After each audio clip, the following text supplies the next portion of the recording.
कि सुबह का समय हो चुका है, माँ तारा रानी की कथा का समय हो चुका है।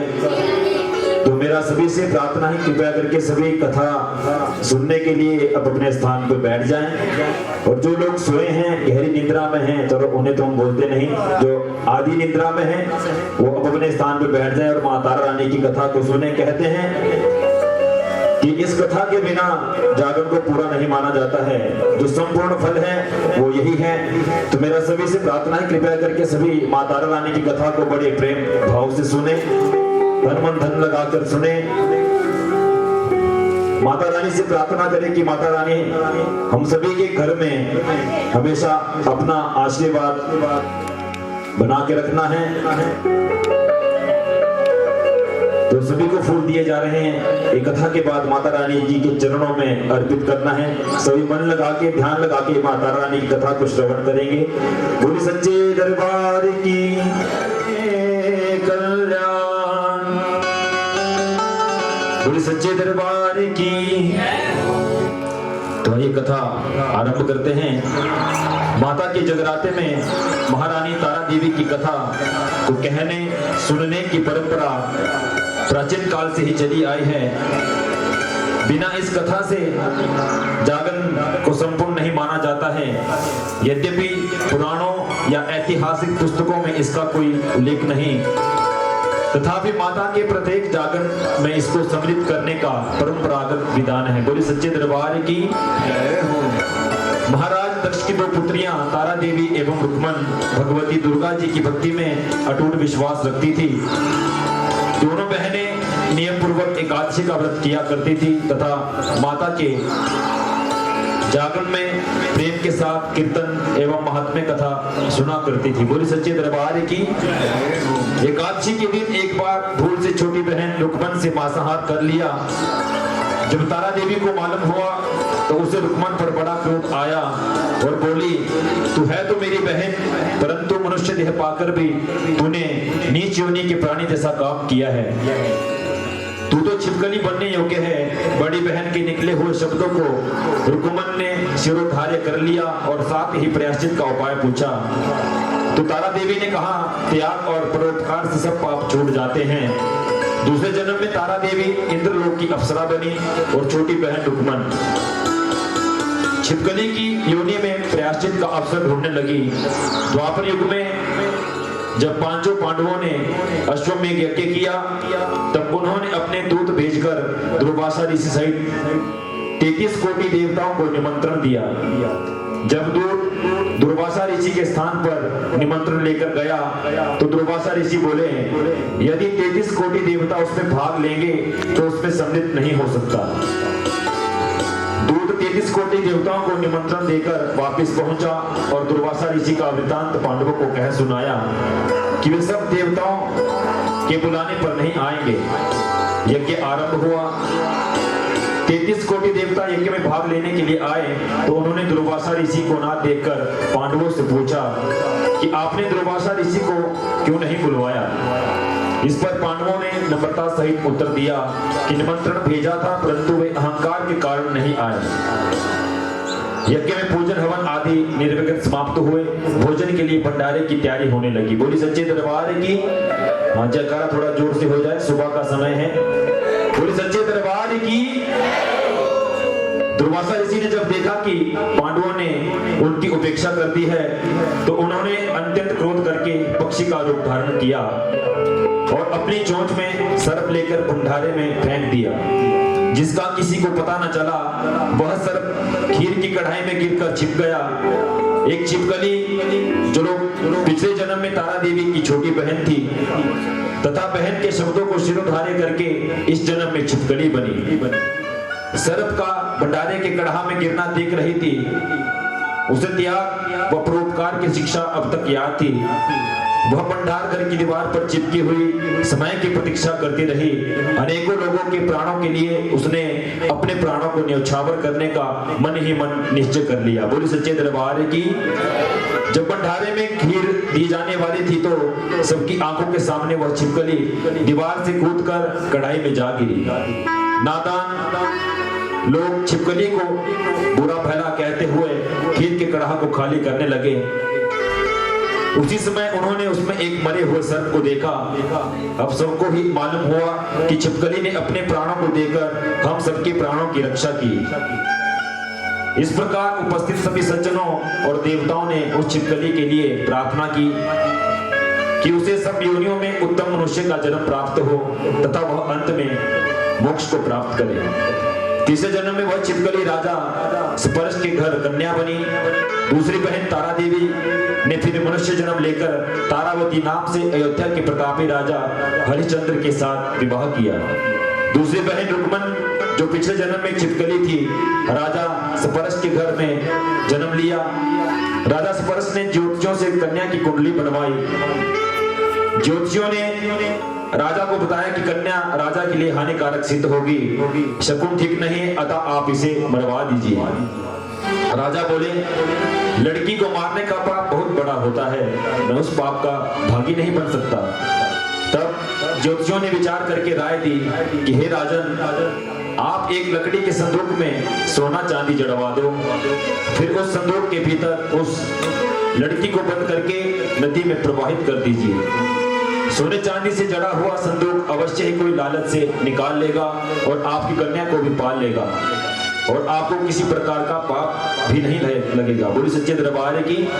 राजा ने ऐसा ही किया और नदी में बहता हुआ संदूक काशी के समीप एक भंगी को दिखाई दिया। उस संदूक को नदी से बाहर निकाला गया और जब खोला तो सोने चांदी से अतिरिक्त एक अत्यंत रूपवान कन्या दिखाई दी। उस भंगी के भी कोई संतान नहीं थी। जब उसने अपनी पत्नी को वह कन्या लाकर दी तो उसकी प्रसन्नता का कोई ठिकाना नहीं रहा। उसने अपनी संतान के समान ही बच्ची को छाती से लगा लिया। भगवती की कृपा से उसके स्तनों में दूध उतर आया। पति पत्नी दोनों ने प्रेम से कन्या का नाम रुको रख दिया। बोली सच्चे दरबार की। रुको के जवान होने पर उसकी शादी अयोध्या के एक सजाती युवक के साथ कर दी। संयोगवश रुको की सास महाराज हरिश्चंद्र के घर सफाई आदि का काम करने जाया करती थी। एक दिन वह बीमार पड़ गई। निदान वह रुको महाराजा हरिश्चंद्र के यहाँ काम करने के लिए पहुंच गई।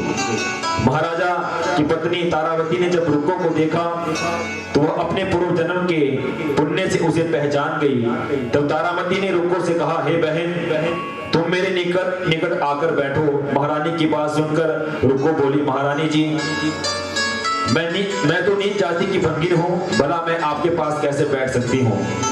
तब तारामती ने कहा, बहन, पूर्व जन्म में तुम मेरी सगी बहन थी। एकादशी का व्रत खंडित करने के कारण तुम्हें छिपकली की योनि में जाना पड़ा। जो होना था सो हो चुका, अब तुम अपने इस जन्म को सुधारने का उपाय करो। तब भगवती वैष्णो माता की सेवा करके अपना जन्म सफल बनाया। यह सुनकर उसको बड़ी प्रसन्नता हुई और उसने उपाय पूछा। तब रानी ने बताया कि वैष्णो माता सभी के मनोरथों को पूरा करने वाली है। जो लोग श्रद्धा पूर्वक माता का पूजन व जागरण करते हैं उनकी सभी मनोकामनाएं पूर्ण होती है। बोली सच्चे दरबार की जय हो। रुको ने प्रसन्न होकर माता की मन्नती करते हुए कहा, हे माता, यदि आपकी कृपा से मुझे एक पुत्र प्राप्त हो जाए तो मैं भी आपका पूजन व जागरण करवाऊंगी। उसकी प्रार्थना को माता ने स्वीकार कर लिया। इसके फलस्वरूप 10वें महीने में उसके गर्भ से एक अत्यंत सुंदर बालक ने जन्म लिया। परंतु दुर्भाग्यवश रुको को माता के पूजन का व जागरण का ध्यान ही नहीं रहा। इसका परिणाम यह हुआ कि जब वह बालक 5 वर्ष का हुआ तो एक दिन उसे तेज बुखार चढ़ा और माता चेचक निकल आई। तो रुको दुखी होकर अपने पूर्व जन्म की बहन तारामती के पास गई और बच्चे की बीमारी का सब वृतांत कह सुनाया। तब तारामती ने कहा, तू जरा ध्यान करके देख कि तुझसे माता के पूजन में कोई भूल तो नहीं हुई। इस पर रुको को 6 वर्ष पहले की बात याद आ गई और उसने अपना अपराध स्वीकार कर लिया और अपने मन में निश्चय किया कि मैं बच्चे को आराम होने पर अवश्य जागरण करवाऊंगी। भगवती की कृपा से बच्चा दूसरे दिन ही ठीक हो गया। तब रुको ने देवी के मंदिर में जाकर पंडित जी से कहा कि मुझे अपने घर माता का जागरण करवाना है, तो आप मंगलवार को मेरे घर पधार कर जागरण करें। तब पंडित जी बोले, अरे रुको, तू नीच जाति की भंगिन है, हम तेरे घर तो नहीं आ सकते। तू यहाँ पर ही 5 रुपए दे जा, हम तेरे नाम से मंदिर में ही जागरण करवा देंगे। तब रुक्को ने कहा, हे पंडित जी, माता के दरबार में तो ऊंच नीच का कोई विचार नहीं होता है, वे तो भक्तों पर समान रूप से कृपा करती है, अतः आपको कोई ऐतराज नहीं होना चाहिए। इस पर पांडवों ने आपस में विचार विमर्श करके रुक्को से कहा कि यदि महारानी तारामती तुम्हारे घर जागरण में पधारे तब तो हम भी स्वीकार कर लेंगे और जागरण करने आ जाएंगे। बोली सच्चे दरबार की। यह सुनकर रुक्को महारानी के पास गई और सब वृतांत कह सुनाया तो तारामती ने जागरण में सम्मिलित होना स्वीकार कर लिया। जिस समय रुक्को पंडितों से यह कहने गई कि महारानी जी जागरण में आएगी, यह बात सैन नाई ने सुन ली और महाराजा हरिश्चंद्र को जाकर सूचना दी। यह बात सुनकर राजा ने सैन नाई से कहा कि तेरी सब बात झूठी है, महारानी भंगियों के घर जागरण में नहीं जा सकती। फिर भी परीक्षा लेने के लिए उसने रात को अपनी उंगली पर थोड़ा सा चीरा लगा लिया जिससे नींद न आए। रानी तारामती ने जब यह देखा कि जागरण का समय हो रहा है परंतु महाराज को नींद नहीं आ रही थी तो उसने माता वैष्णो से मन ही मन प्रार्थना की कि हे माता, आप किसी तरह से महाराज को सुला दें ताकि मैं जागरण में सम्मिलित हो सकूं। राजा को नींद आ गई। रानी तारामती रोशनदान से रस्सा बांधकर महल से उतरी और रुक्को के घर जा पहुंची। उस समय जल्दी के कारण रानी के हाथ से रेशमी रुमाल तथा पांव की पायलें रास्ते में ही गिर पड़ी।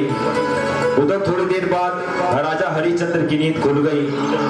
तब वे भी रानी का पता लगाने को घर से निकल पड़े। मार्ग में पायल व रुमाल उसने देखा और उठाकर अपने पास रख लिया और जहां जागरण हो रहा था उस स्थान पर जा पहुंचा और एक कोने में चुपचाप बैठकर सब दृश्य देखता रहा। बोली सच्चे दरबार की। जब जागरण समाप्त हुआ तो सबने मिलकर माता की आरती व अरदास की। उसके बाद प्रसाद बांटा गया। रानी तारामती को जब प्रसाद मिला तो उसने झोली में रख लिया। यह देखकर लोगों ने पूछा कि आपने प्रसाद क्यों नहीं खाया? यदि आप प्रसाद नहीं खाएगी तो कोई भी प्रसाद नहीं खाएगा।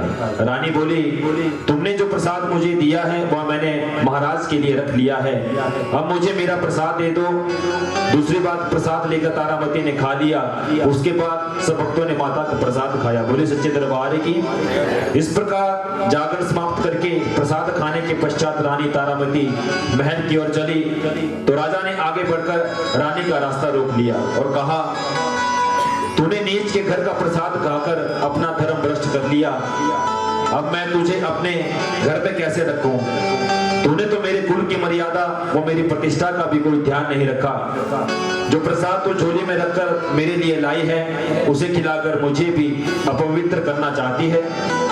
ऐसा कहते हुए जब राजा ने झोली की ओर देखा तो भगवती की कृपा से प्रसाद के स्थान पर उसमें चंपा, गुलाब, गेंदे के फूल, कच्चे चावल और सुपारियां दिखाई दी।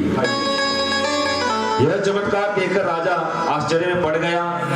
राजा हरिश्चंद्र रानी तारामती को लेकर महल में आए और वहां रानी ने ज्वाला मैया की शक्ति से बिना किसी माचिस या चकमक पत्थर की सहायता लिए राजा को अग्नि प्रज्वलित करके दिखाई। बोली सच्चे दरबार की। जिसे देखकर राजा का आश्चर्य और बढ़ गया और उनके मन में भी देवी के प्रति विश्वास तथा श्रद्धा जाग उठी। इसके बाद राजा ने रानी से कहा कि मैं माता के प्रत्यक्ष दर्शन करना चाहता हूँ। रानी बोली, प्रत्यक्ष दर्शन करने के लिए बहुत बड़ा त्याग होना चाहिए। यदि आप अपने पुत्र रोहित की बलि दे सके तो आपको दुर्गा देवी के प्रत्यक्ष दर्शन हो सकते हैं। राजा ने मन में तो देवी के दर्शन करने की सच्ची लगन हो गई थी। राजा ने पुत्र का मोह त्याग कर रोहित का सिर धड़ से अलग कर देवी के चरणों में अर्पण कर लिया। बोली सच्चे दरबार की। ऐसी सच्ची श्रद्धा एवं विश्वास को देखकर देवी माता शेर पर सवार होकर उसी समय वहां प्रकट हुई और राजा हरिश्चंद्र देवी मां के दर्शन करके कृतार्थ हुए। उनका मरा हुआ पुत्र भी जीवित हो गया। यह चमत्कार देखकर राजा हरिश्चंद्र गदगद हो उठा। उन्होंने विधि पूर्वक माता का पूजन करके अपने अपराधों की क्षमा मांगी। सुखी रहने का आशीर्वाद देकर माता अंतर ध्यान हो गई। बोली सच्चे दरबार की। राजा ने तारा रानी की भक्ति की प्रशंसा करते हुए कहा, हे तारा, मैं तुम्हारे आचरण से बहुत ही प्रसन्न हूँ। मेरे धन्यवाद जो तुम मुझे पत्नी के रूप में प्राप्त हुई। इसके पश्चात राजा हरिश्चंद्र ने रानी तारा देवी की इच्छा अनुसार अयोध्यापुरी में माता का एक भव्य मंदिर तैयार करवाया।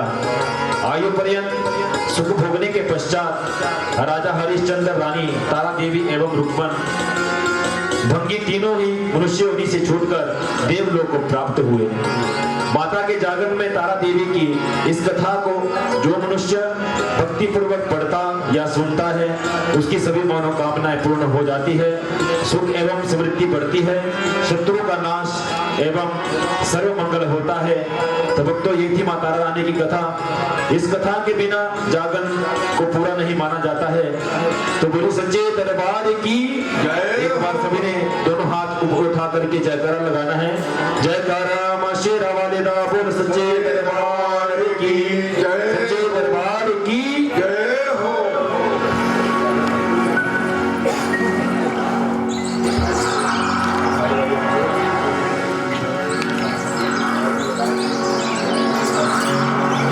जो आपके हाथों में पुष्प दिए हैं वो सभी बारी बारी करके एक एक करके माता रानी जी के चरणों में अर्पित करेंगे। तो बारी बारी से माता रानी के चरणों में पुष्प अर्पण करेंगे।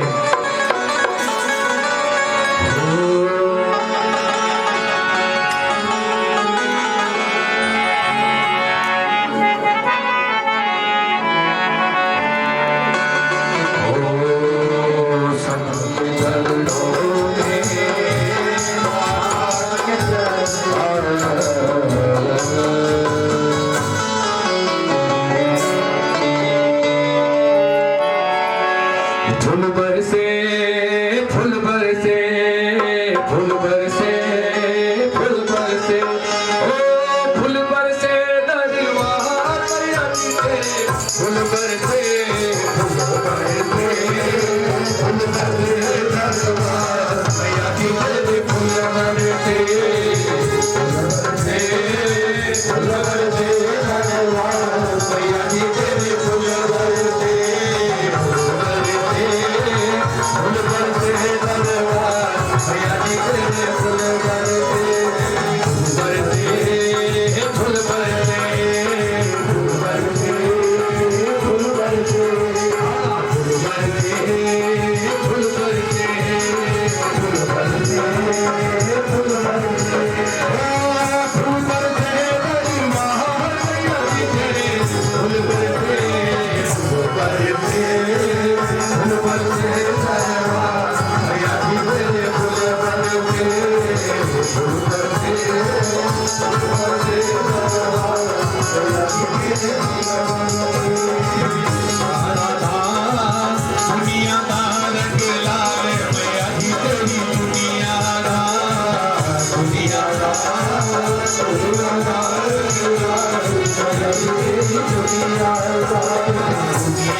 चूड़ियां दा रंग लाल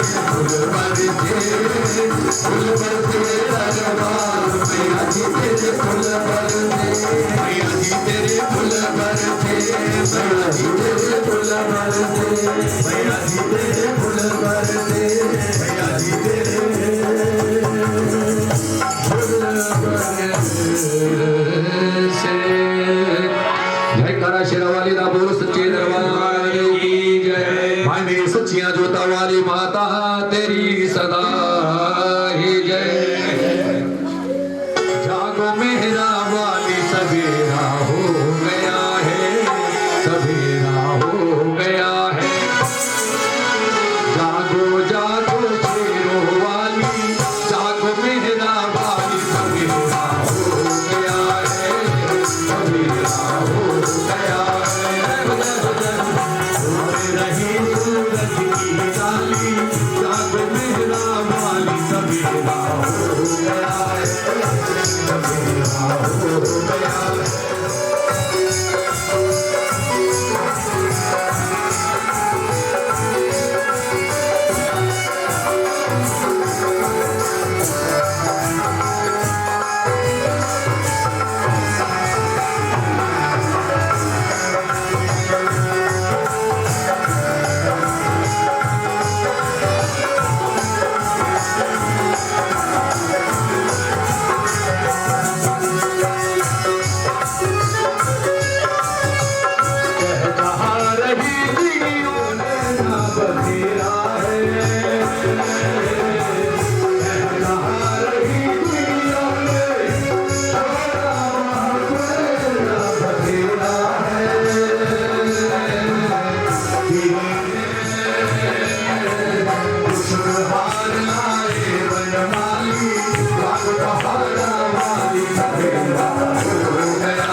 तेरा है। रूखा सूखा सभी सब कुछ अर्पण करना माता रानी, इसे ग्रहण करना। या करो शेरा वाली दा बोल सच्चे दरबार की जय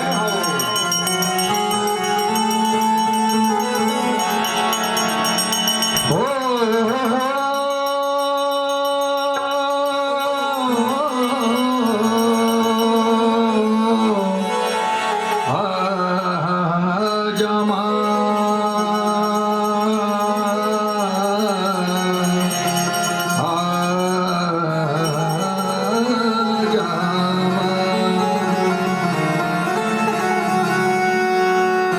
आजा माँ आजा माँ आजा आजा तुझे रावते तेरे भगत बुलाते आजा माँ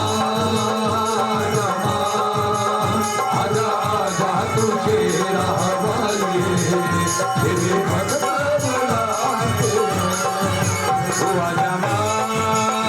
आजा माँ आजा आजा तुझे रावते तेरे भगत बुलाते हैं। अपने स्थान पे थोड़ी देर के लिए खड़े हो जाए। अंतिम हाजिरी माता रानी के चरणों में सभी लोग अपने स्थान पे खड़े हो जाएं। आजा माँ आजा माँ आजा आजा तुझे रावते तेरे भगत बुलाते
जयकारा भोगा वाली दा बोल सच्चे दरबार की जय हो।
बोल सच्चे दरबार के जय हो।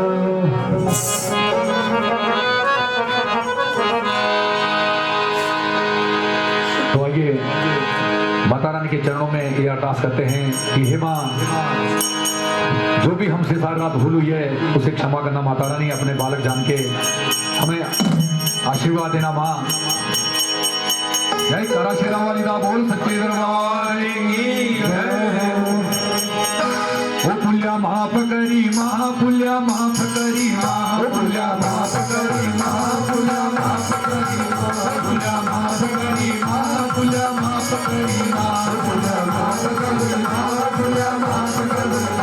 मेरे बच्चे फुल्लनहार, मेरे बच्चे फुल्लनहार, मेरे बच्चे फुल्लनहार, मेरे बच्चे फुल्लनहार। मैया तू बख्शनहार, मैया तू बख्शनहार, मैया तू बख्शनहार, मैया तू बख्शनहार। मैंने मंगिया सोना चांदी, मैंने मंगिया सोना चांदी, मैंने मंगिया सोना चांदी, मैंने मंगिया सोना चांदी। मैंने मंगिया घोड़े हाथी, मैंने मंगिया घोड़े हाथी, मैंने मंगिया घोड़े हाथी, मैंने मंगिया घोड़े हाथी। मैया मेरे सारे साथी, मैया मेरे सारे साथी, मैया मेरे सारे साथी, मैया मेरे सारे साथी। तेरे दर्शन मांगे दाती, तेरे दर्शन मांगे दाती, तेरे दर्शन मांगे दाती,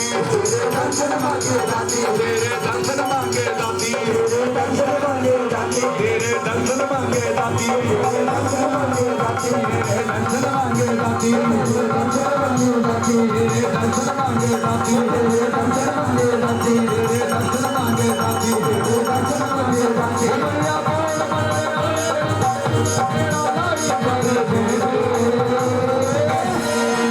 बर दे दे बरा दिए बरदा दिए, बर दे दे बरा दिए बरदा दिए, बर दे दे पहाड़ा दिए बनवाइए, बर दे दे पहाड़ा दिए बनवाइए, बर दे दे बरा दिए बरदा दिए, बर दे दे बरा दिए बरदा दिए, बर दे दे।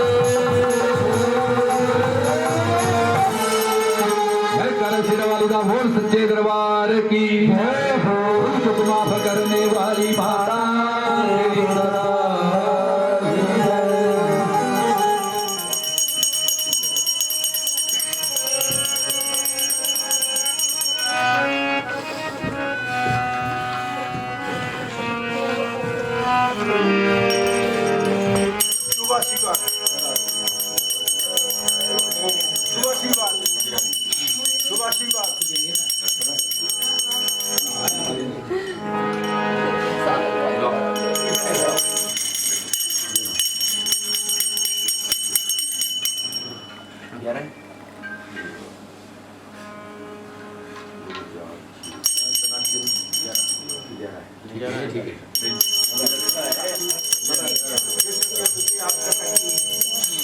साक्षात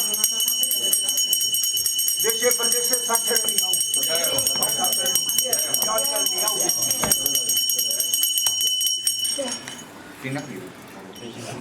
ये रखा हो गया इकट्ठे कर दो दोनों हाथ में लो बच्चे को पूरे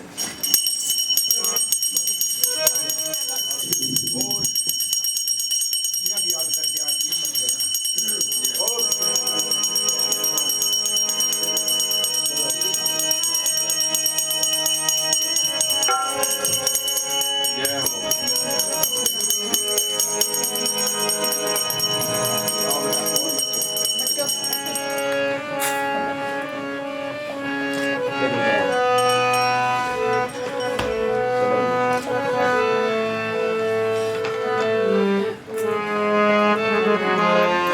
मेरे भी कुर्ता डाल पाइए जय माता दी। तो कोई कमी ना करे इसमें कोई कमी नहीं ये तू आज करे आतिया साक्षात में दर्शन भी ताके दी दे तकदीर आगे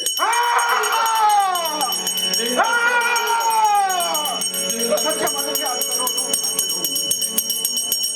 है तेरा के सब कुछ दे रहा हां मेरा बच्चा है तू सच्चे मन में मानी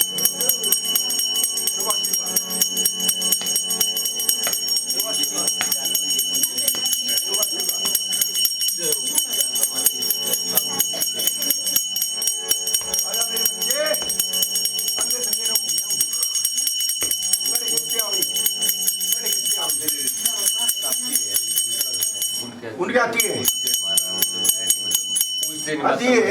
कुल में आती है कोई बात नहीं जब मनो कोई मानो करते मनुष्य आप भी के लड़ो गड्ढो है मेरे तो सब बराबर बच्चे हैं पर करो दिया नियत कर्म करो ये रक्षा करो अच्छा करो तो अच्छा भुगतोगे खरा करोगे अच्छा भुगतोगे तो बुरा करोगे तो बुरा ठीक है अपने तन मन से याद करके ये बंदे बुद्धि करी करनी मांगे दर्शन मां करना नहीं है देव दोष कोई नहीं पितृ दोष आता है है दिखाए पहले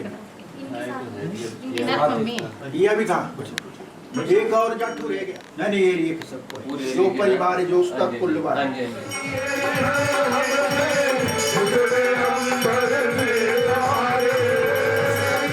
पाप किए हमने कितने अंबर में तारे पाप किए हमने कितने अंबर में तारे अब तो हर घड़ी कन्या यही पुकारे भैया तार दे तार दे तार दे तार दे भैया तार दे तार दे तार दे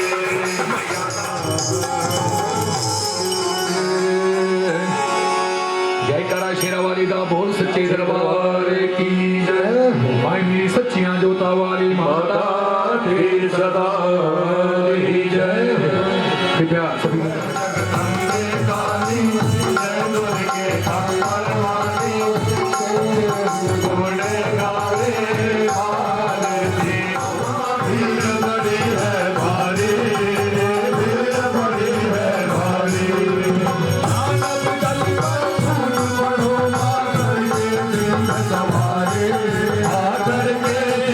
सवारे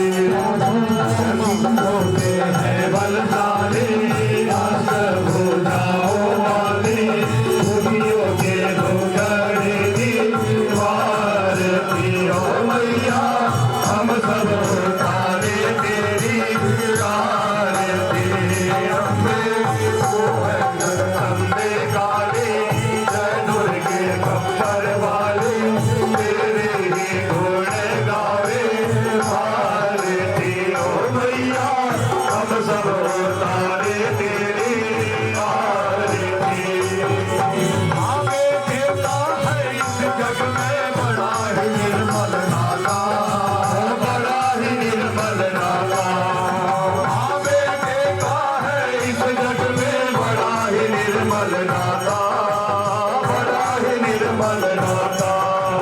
पूत कपूत सुने हैं वरना माता सुनी कुमाता, ओ माता सुनी कुमाता। पे करुणा बरसाने वाले, गालिब बरसाने वाले, दुखियों के दुखड़े निवारे थे। ओ मैया हम सब तारे तेरे तारे थे।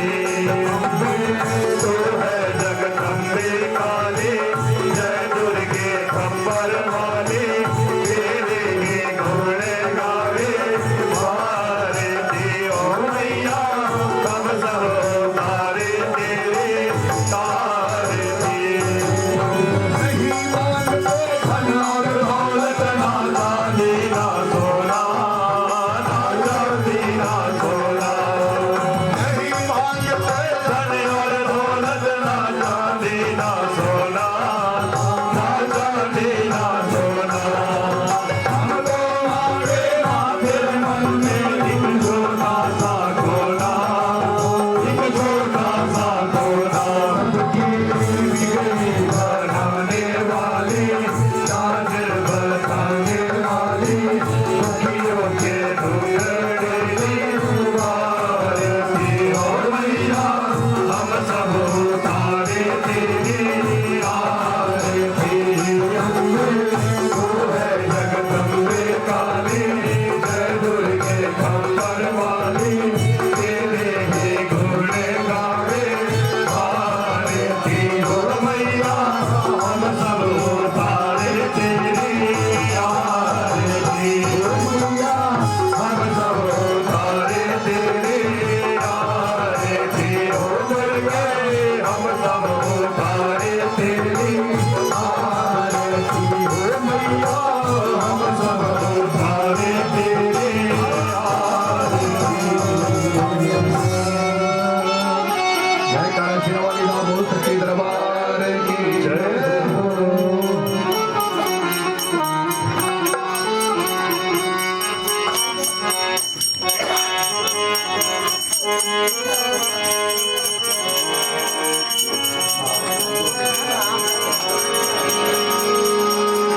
ओ मैया तेरी आरतिया गाँव गाँव सोने ले लोग, आरतिया गाँव गाँव सुने ले लोग।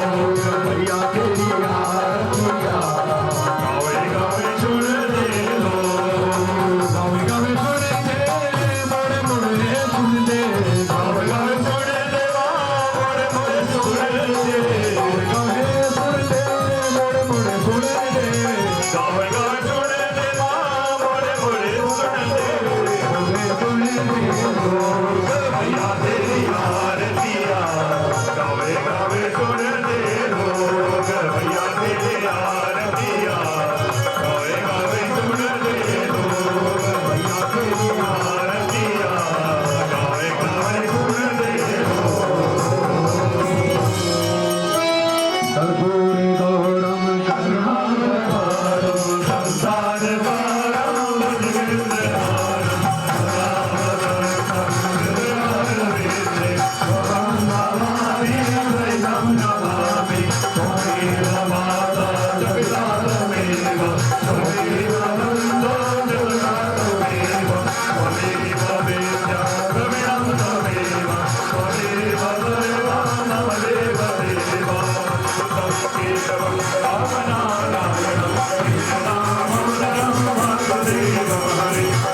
के छींटे लेंगे सभी लोग। जय तारा शेरा वाली का बोल सच्चे दरबार की जय हो।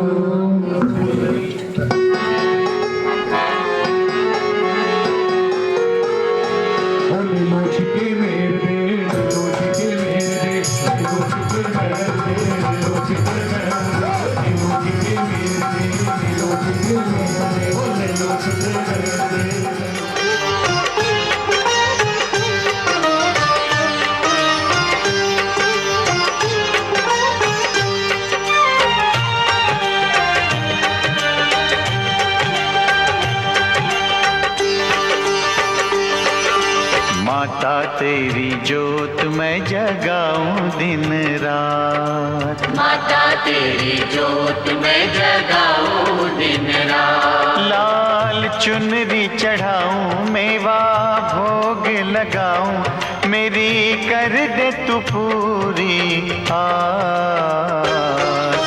माता तेरी जोत मैं जगाऊं दिन रात, माता तेरी जोत मैं जगाऊं दिन रात।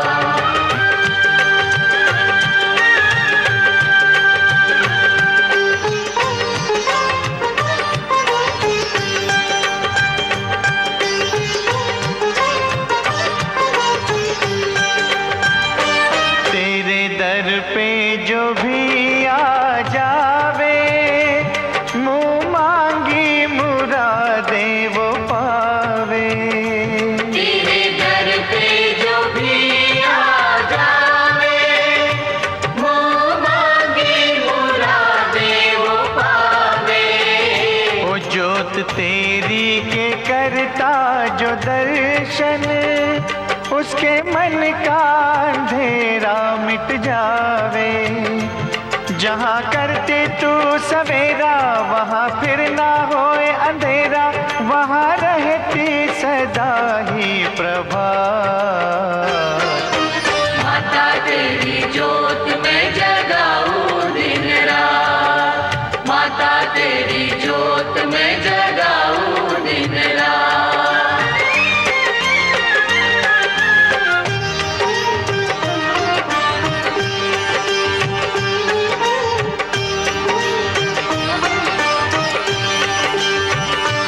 भूले राही को रास्ता दिखावे, तू ही जीने की राह दिखावे।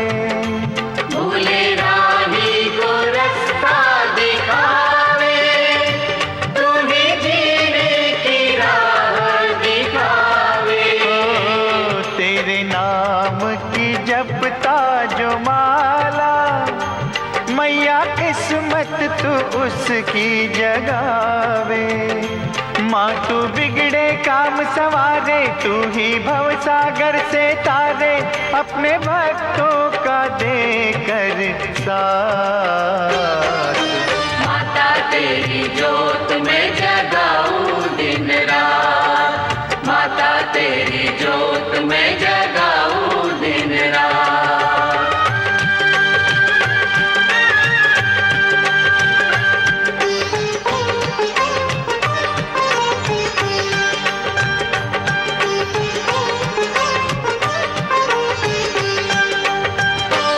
ऊंचे भवनों की शेरा वाली माता, तेरे चरणों में जग सारा रहता।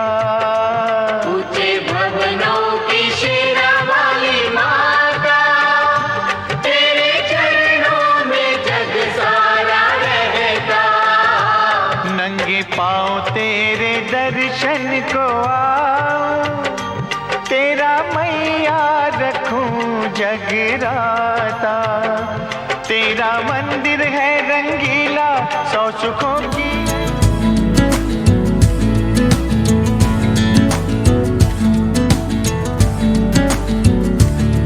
अज दिन चढ़िया तेरे रंग वर्गा, अज दिन चढ़िया तेरे रंग वर्गा। फूल सा है खिला आज दिन, रब्बा मेरे दिन ये ना ढले, वो जो मुझे ख्वाब में मिले उसे तू लगा दे अब गले। तेनू दिल दा वास्ता रबाया दर पे यार के, सारा जहां छोड़ छाड़ के मेरे सपने सवार दे। तेनू दिल दा वास्ता अज दिन चढ़िया तेरे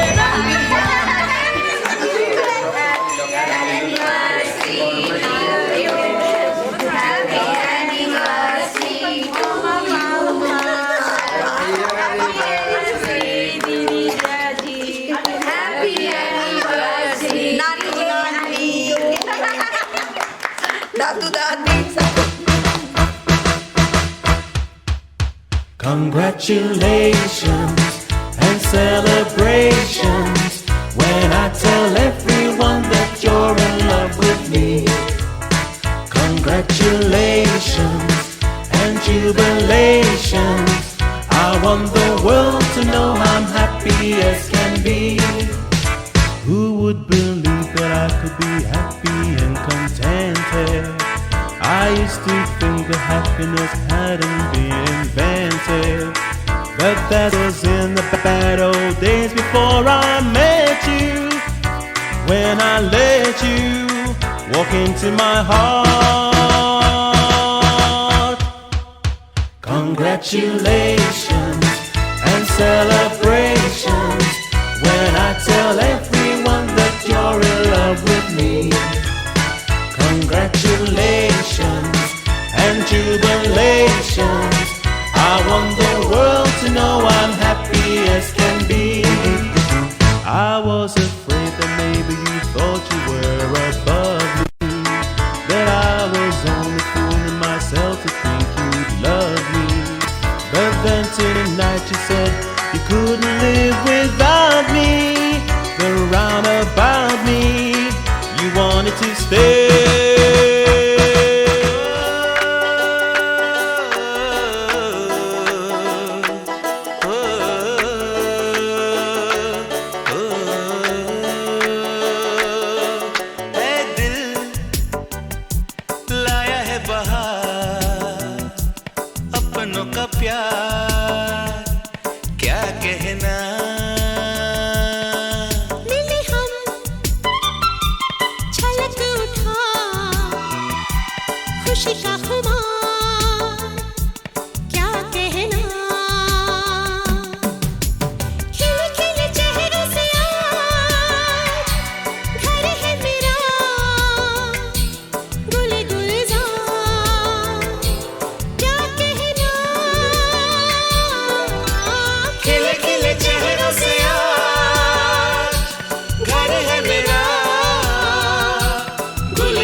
छलक उठा